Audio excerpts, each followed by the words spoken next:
Welcome to Real Estate Radio Live, an informative and engaging hour discussing everything you need to know about the world of real estate. Your host, Tom K. Wilson, provides you with insight and guidance from his years of experience as a successful real estate entrepreneur on how to buy, sell, finance, and invest in real estate, and much, much more.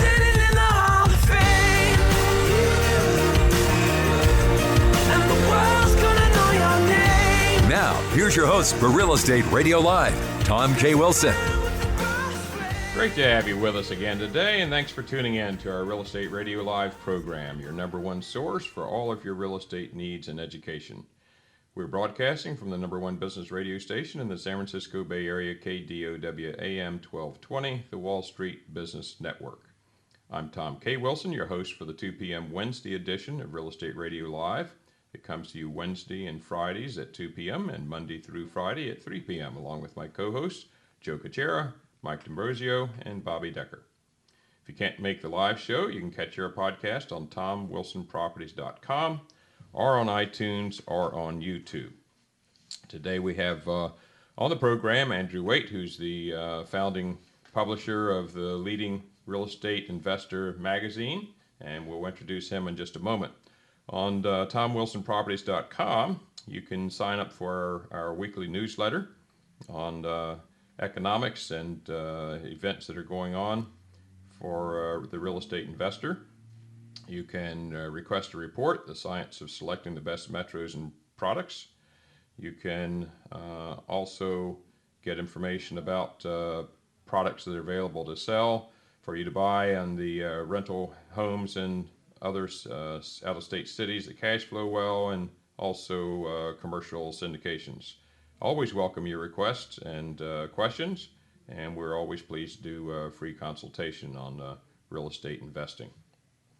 So we have with us today, calling in from Phoenix, Andrew Waite, who's the founding publisher of Personal Real Estate Investor magazine, which he developed into the leading periodical in the industry. Andrew's been involved in 3 successful publishing companies since 1987 and is the owner of Nexzus Publishing Group. Born in New Zealand, he has also worked for Melvin Belli, specializing in aviation product liability law, helped design one of the first word processing and practice management systems for lawyers, has been in many senior marketing, sales, and officer roles in technology startups and venture capital companies based in Texas and in Silicon Valley.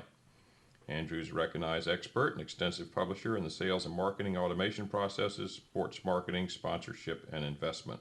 He worked with Arthur Andersen in customer engagement and relationship management, system and systems integration.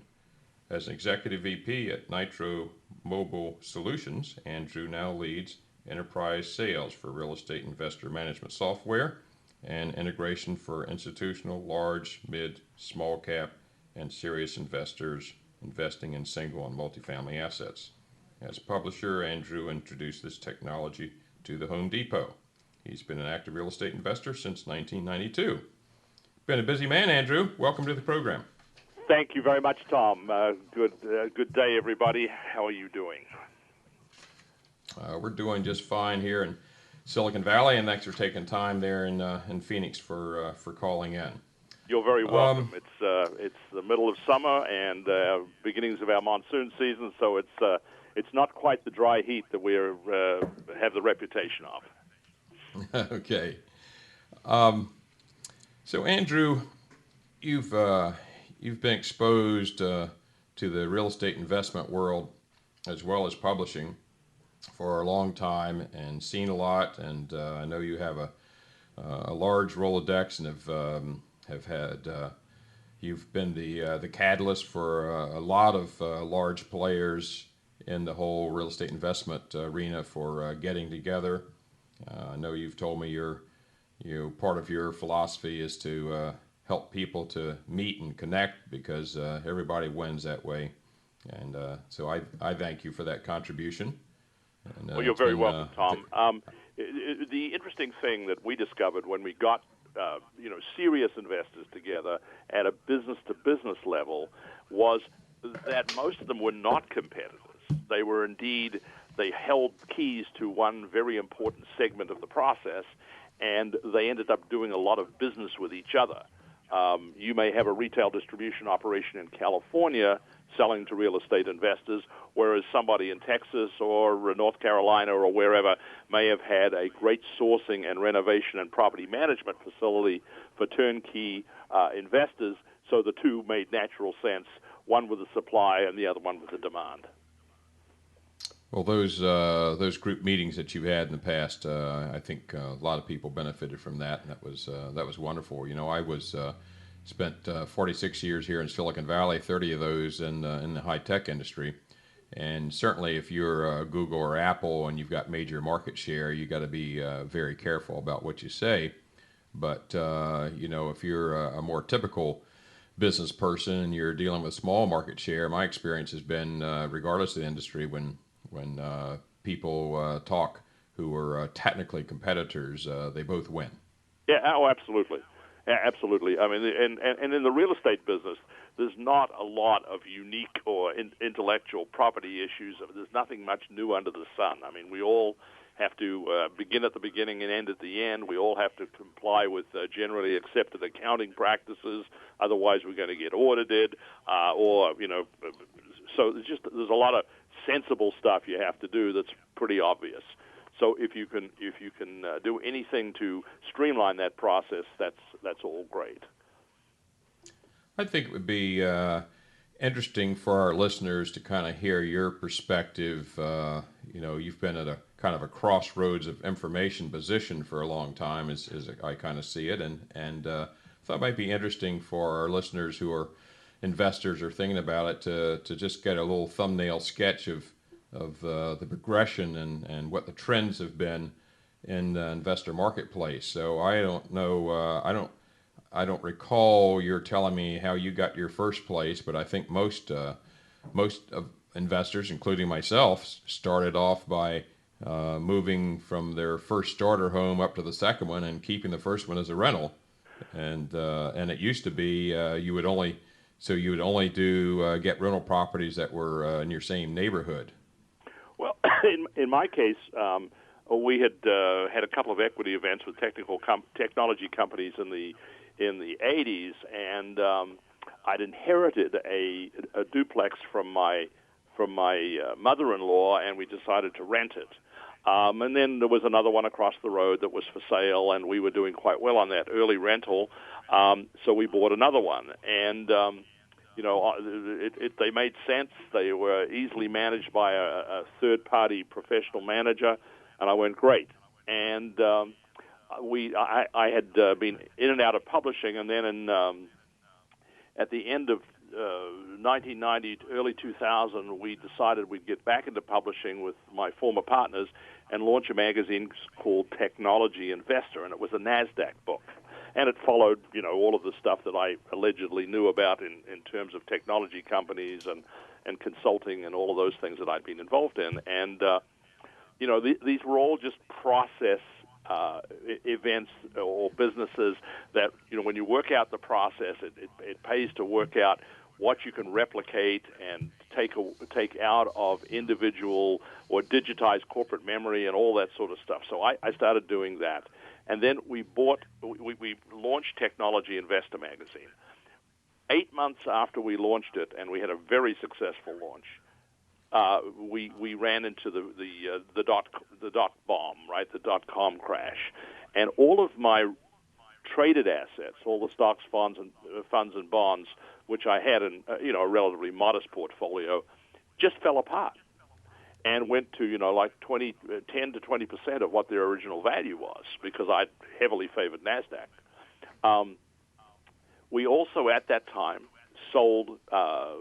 We had just sold Technology Investor magazine to Thomson, and I'm sitting there going, "What do I do next?" Well, I had also been around real estate investment for some time, and I suddenly realized that my traded assets had fallen in the toilet, but my real estate assets hadn't. And I went, "Whoops, that's interesting. What am I missing here? There's something that is going on that I am not really understanding." So I went out to look for the magazine or the popular writing on real estate investment, because what I just stumbled across was the non-cyclical cycles of investments, right? So traded assets move on one cycle, upside, peak, downside, bottom, and repeat, right?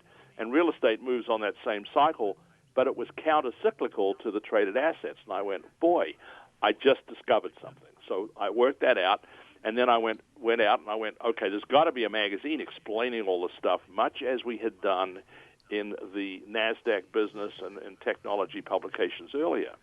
And there was nothing.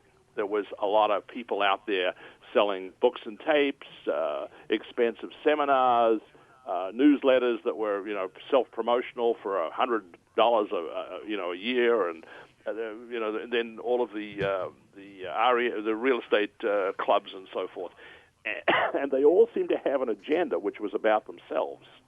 And I went, that's not what I'm looking for. I'm looking for a generic publication that follows the trends, gives you advice, directs you to good people. And when I realized there wasn't one, I went back to my partners and said, let's do this. And they said to me, 2 disciplines. You must go find a list of people that will buy the magazine day one. So go out and find a list of people. And I went, okay, that shouldn't be too hard. Also, count the number of companies, and this is 2002, count the number of companies that are real estate investment friendly and would buy print advertising. And so I went out and I came back and I discovered that nobody would sell, rent, or otherwise give me any lists.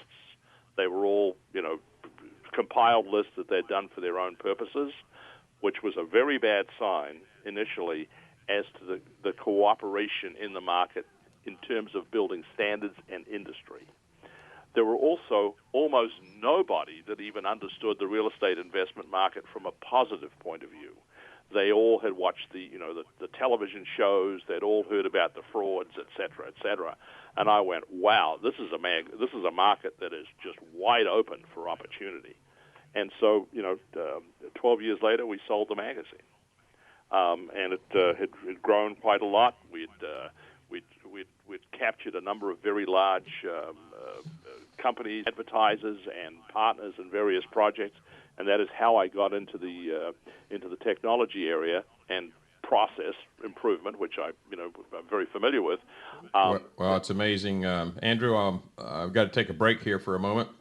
It's amazing how the necessity or needs is a mother of invention, and indeed.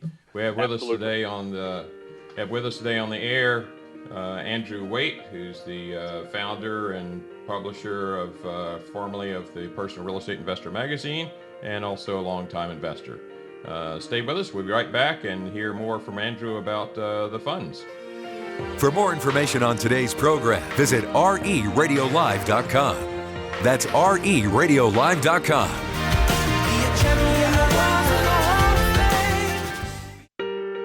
Welcome back to Real Estate Radio Live, streaming live on iHeart, TuneIn, and KDOW.biz. For more information on today's topic or guest, just visit RERadiolive.com. That's RERadiolive.com. Again, your host for today's edition of Real Estate Radio Live, Tom K. Wilson. Thanks for being with us today, and we have on the line with us from Phoenix, Andrew Waite, who's the founder and past publisher of Personal Real Estate magazine. He was telling us about how he led in, how the industry kind of led him in that direction. That he was an investor, couldn't find a good resource that wasn't too biased, and that's how it developed into the leading real estate investor magazine in the country. Go ahead, Andrew.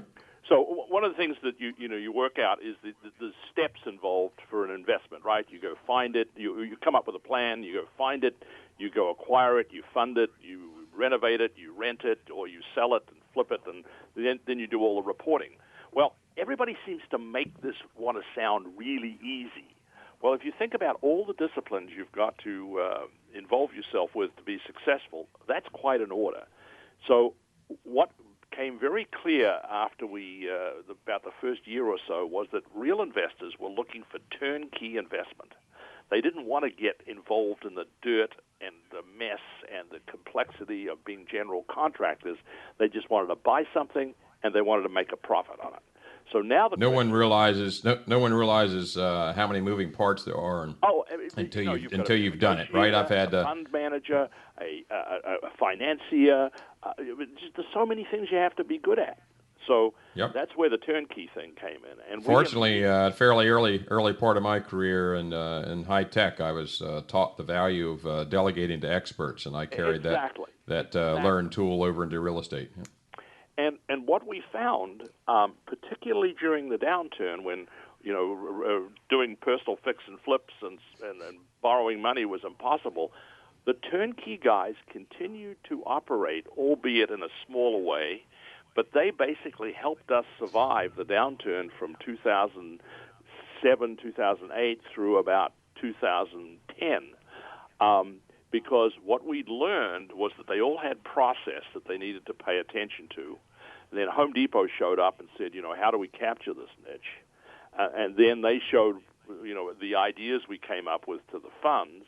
And the funds were basically trying to institutionalize what turnkey guys were doing, but rather than selling to individual investors, they were going to securitize a bunch of homes into a fund and sell those as traded assets, much like stocks, funds, and bonds.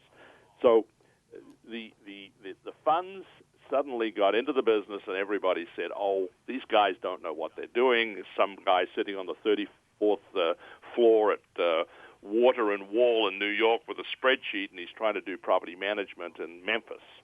Well, it didn't take long for those guys to learn how to do property management in Memphis. There was mistakes, but let me tell you, the brains trust in these funds is really impressive. And so, those guys are going to, if they haven't already, change our industry. We think that today, with those, the funds collectively probably own in order of 350,000 homes, but no more. That's less than 0.001% of the total inventory in the United States. So they're not having a huge impact on this market, except in those very hot markets where they impact, what's available right now, because they are buying very, very aggressively. And they continue to do that. A lot of people reported that they slowed down over the last few months or last couple of years. They're back buying again as the market goes off the boil in certain markets, or as real estate goes off the boil in certain markets. So they have discovered the returns that individual investors have known for years. And they need, obviously, scale to make it work, but they are making it work. Except, ironically enough, their return demands seem to be less than what individual investors historically have been. So now they're paying their more returns than what to traded assets, right? So if I could get, if I'm not an insider and I'm just a regular stock market investor, I am lucky if I make 3 to 5% a year. They can all day make 6 to 7 to 8% just on the rental income. And if they sell the property and do a blended NOI and appreciation, they can make 20, 25%. They think they've died and gone to heaven. We have with us today on the line from Phoenix, Andrew Waite, the founder of Personal Real Estate Investor Magazine and past publisher of it, and also longtime investor, talking to us right now about the history of real estate investing marketplace, and we're talking about the fund and institutions and see what's going to happen moving forward. This is Tom K. Wilson on Real Estate Radio Live and KDOW 1220 AM, the Wall Street Business Network. Stay with us. For more information on today's program, visit RERadiolive.com. That's RERadiolive.com.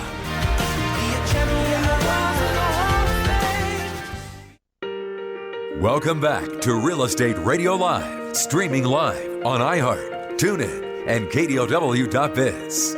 For more information on today's topic or guest, just visit RERadiolive.com. That's RERadiolive.com.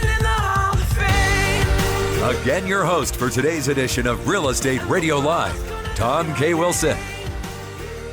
Glad to have you with us today. We have Andrew Waite with us, publisher and investor and software tool development expert. And he's on the line with us today talking right now about the history of funds in the past decade and where they've been and where they're headed. One of the things that people saw about 2 years ago and said, oh, the funds have, they've tapped out. They realized the limits to real estate and they're beginning to sell stuff. What they didn't realize, really, is that the funds had worked out that just buying everything, A properties, B properties, C properties, and D properties wasn't smart. And what they did was they profiled their entire portfolios and they started to rebalance them, getting the Section 8D properties out of their portfolio, or deciding that just B properties were where they wanted to be, that were going to generate $2,500 a month in rent, or what some profile. And so a lot of selling did occur, but it was rebalancing, and many of the press misread it as, oops, they are terminating their relationship in the market. What we find now is they're back buying very specifically, and they're buying for the long term because they know two things. The returns are much, much better than traded assets, and they can't go dump their portfolios because that would depress the value of the asset. So I would say that most big funds are here to stay. And when you talk to these guys, at the level that they're available to talk from a strategic point of view, they have discovered what we've known for a long time.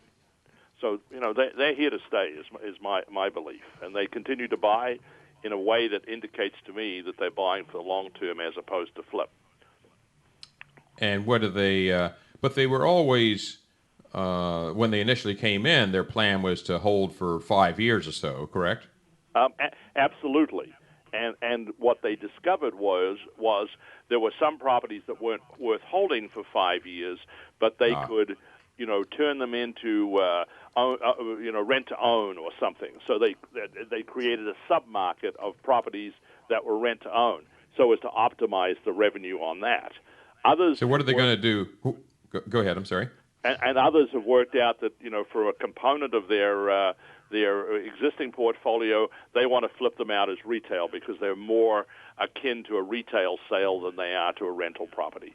So there's a lot. So moving forward, what are they going to do different, other than?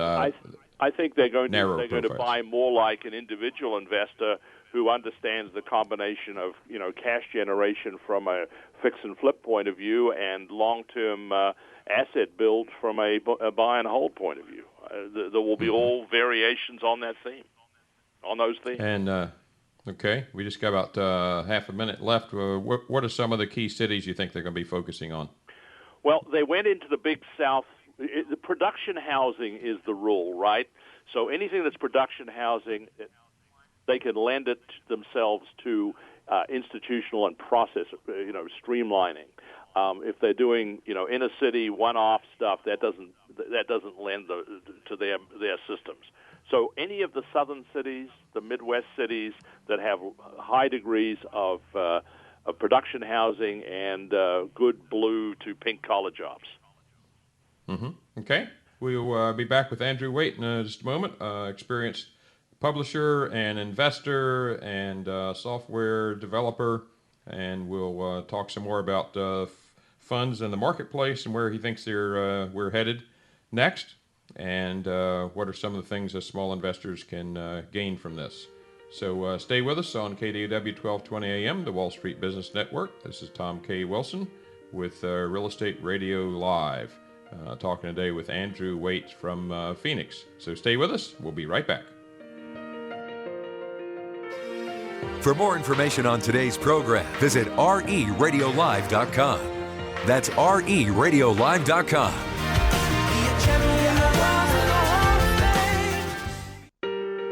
Welcome back to Real Estate Radio Live, streaming live on iHeart, TuneIn, and KDOW.biz. For more information on today's topic or guest, just visit reradiolive.com. That's reradiolive.com. Again, your host for today's edition of Real Estate Radio Live, Tom K. Wilson. We have the pleasure of enjoying the expertise of Andrew Waite, who's a publisher, investor, and software tool developer over the years. And we're talking about funds. Andrew, maybe wrap up here on the funds portion on how initially we were the ones that small investors that took something away, and we were considered the enemy by securities folks, and then it turned around. Well, my story is very simple. When I told my broker that I was investing in real estate, he realized that every dollar I put into real estate was a dollar he was not going to manage and make money on, right? They basically poo-pooed the real estate business. When the crash came and the compression between the capital cost and the rental income potential was expanded, these folks realized there was an opportunity to be had at the fund level in buying up depressed properties, and they basically lived the difference and realized that they could finally monetize real estate and then turn around and sell it to retail investors.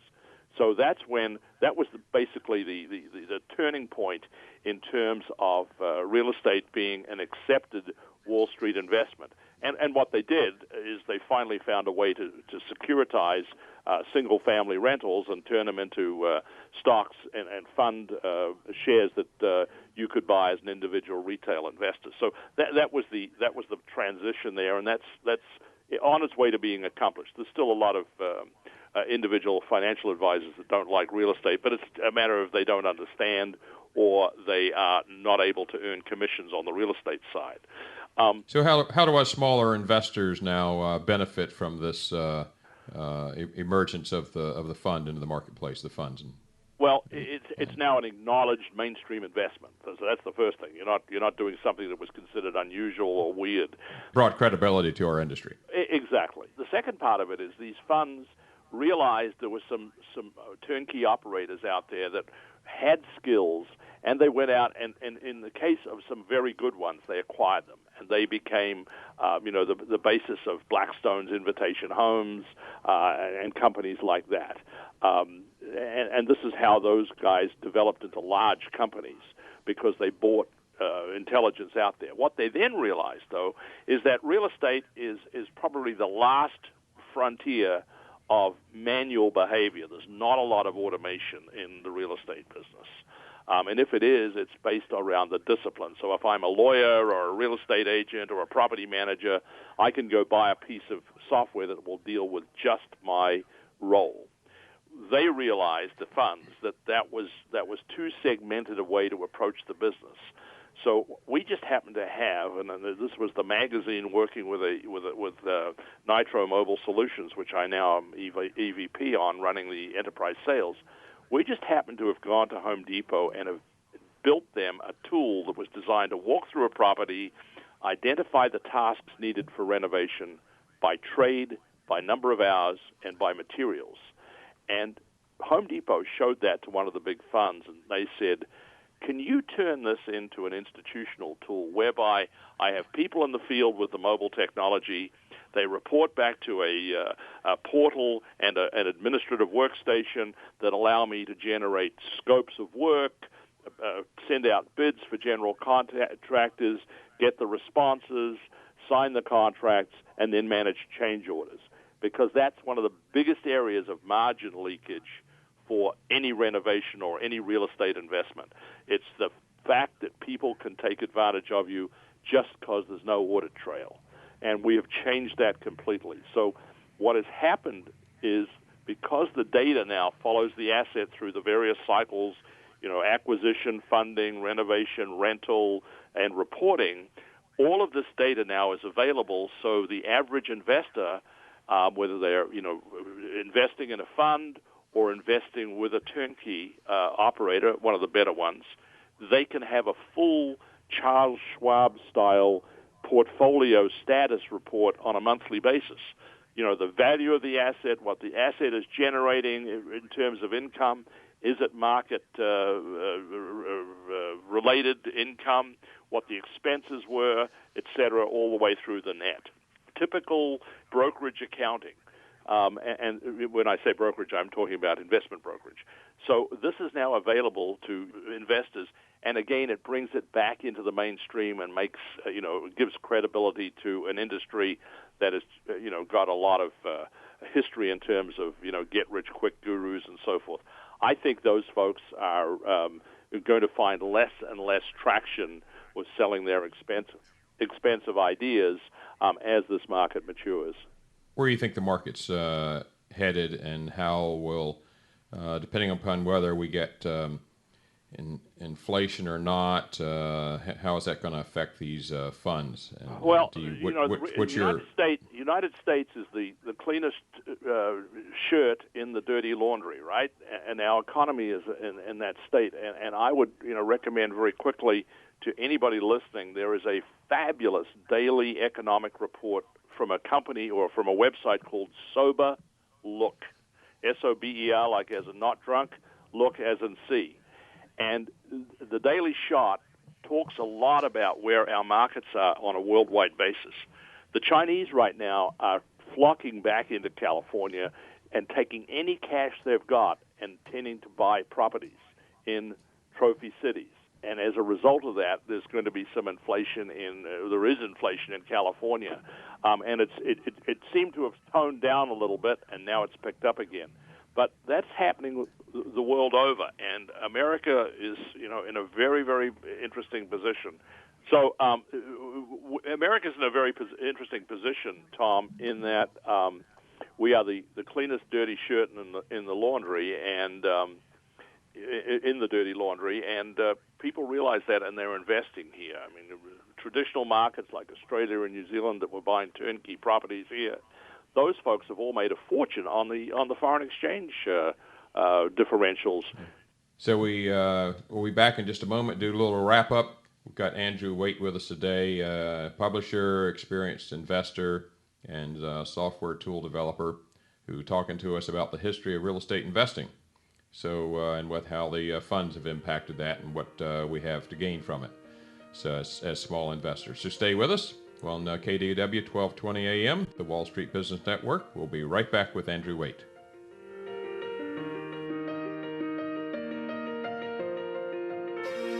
For more information on today's program, visit RERadiolive.com. RERadiolive.com.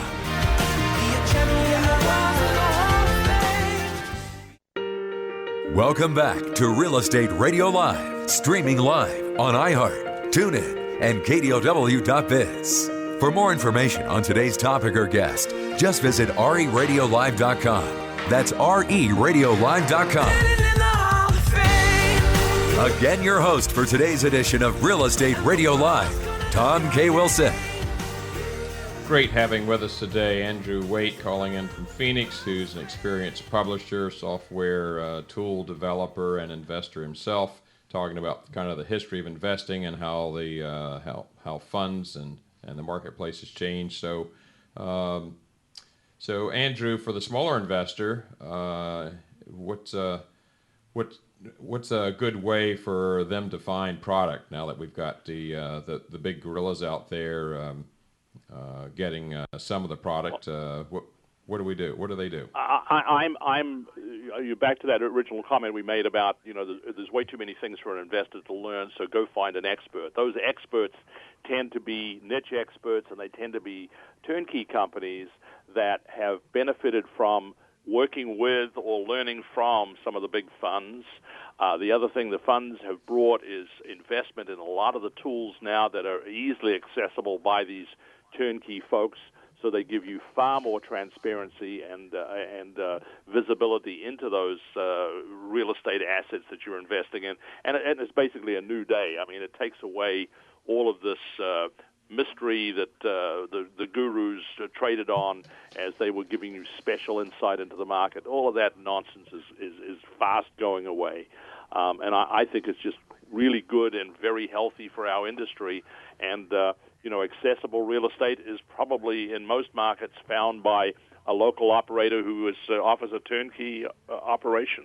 And that's, one of the biggest benefits that's come back to real estate investors. Nitro Mobile Solutions product is probably going to be mostly useful for larger investors, but how far away are you from having that? Oh no, the issue is how much people spend on a property. If you're doing, let's say 10 properties a month, 5 properties a month, you're spending, more than enough money that we can recover in terms of subscription fees. In terms of what Nitro offers, we've got clients as small as doing 5 houses a month that can access the software and get real advantage from it. Good. Andrew, thank you for being on the program today. Brought a lot of insights from your experience in the marketplace and crossroads of publishing the Personal Real Estate Magazine. Remember to go to TomWilsonProperties.com. If you can pull up podcasts from past guests and this one with Andrew if you want to hear it again or send others to it. And remember Tom, to sign up for. Yes. My website is www.nitromobilesolutions.com. Okay, good. And we remember you can go sign up also for a newsletter on economics of real estate. Get a report, the science of how to select the best metros and products. And remember, Wilson Investment Properties provides high quality, very transparent properties that are high cash flow. And also we have available syndications, commercial syndications. So you can, for $50,000 a share, you can own part of a commercial retail center or other commercial kinds of products. So it's nice having you with us today, Andrew. Thank you for that time, and we look forward to having you on the show again in the future. Best of luck to you with your software program with the Nitro Mobile Solutions. So come back with us next week. Thanks for being with us today, and remember that the only thing that matters is what you do next. You've been listening to Real Estate Radio Live. For more information on today's program, visit RERadiolive.com. That's RERadiolive.com. Tune in, log in, download our podcast. Discover more at RERadiolive.com. RERadiolive.com.